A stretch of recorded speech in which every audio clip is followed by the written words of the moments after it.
Alors première chose, on n'utilise pas un seul moteur d'IA, mais plusieurs. Donc notre solution repose sur 3 moteurs d'IA en fonction des tâches que l'on souhaite réaliser, que ce soit de la génération de clauses, de l'analyse d'écart, de l'analyse de risque.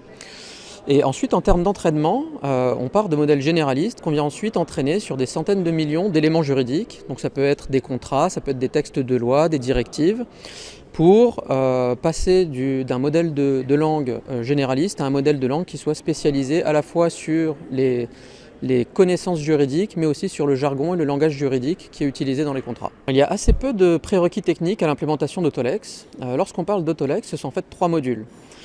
La partie moteur d'IA qui est entièrement en arrière-plan, donc c'est une application SaaS. Ensuite, il y a une partie web sur laquelle on va venir définir toute la stratégie juridique de l'entreprise. Et enfin, il y a un add-in, un complément à Word qui est installé directement dans Microsoft Word et pour lequel nous avons la certification de Microsoft sur ce qu'ils appellent l'AppSource, c'est-à-dire que vous pouvez venir directement télécharger cette application. Donc assez peu de prérequis, si ce n'est d'avoir une version de Microsoft Word qui soit moins ancienne que Word 2016, ce qui est quand même le cas pour beaucoup de nos clients.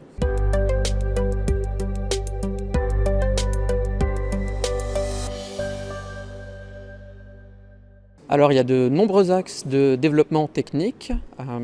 Le premier autour des modèles de langue et du moteur d'IA. Ici, on peut penser notamment à la prise en compte de nouvelles langues, à de l'entraînement sur des nouvelles juridictions, où là, nous sommes dépendants des données qui existent en open source, que ce soit des contrats, un certain nombre de directives juridiques dans les différentes juridictions sur lesquelles on veut se développer. Et il y a ensuite tout un pan de développement en termes d'intégration avec les outils quotidiens de nos clients. Et enfin, il y a une dimension à plus long terme sur laquelle nous travaillons également, puisque aujourd'hui Autolex fonctionne comme un copilote pour le juriste, c'est-à-dire que c'est toujours un humain qui va venir piloter l'IA, donc qui va se baser sur l'IA pour savoir où sont les risques et quelles sont les suggestions qui sont faites pour l'aider à aller plus vite. Mais nous avons également une vision à plus long terme en mode autopilote, c'est-à-dire que nous pourrions avoir des agents d'IA, donc pour l'entreprise A et son fournisseur ou son client, l'entreprise B, et ces 2 agents d'IA pourraient négocier le contrat ensemble, avec bien évidemment à la fin une validation humaine, mais des allers-retours et de la négociation qui seraient faites uniquement par des agents d'IA, plutôt que par un humain assisté par un agent d'IA.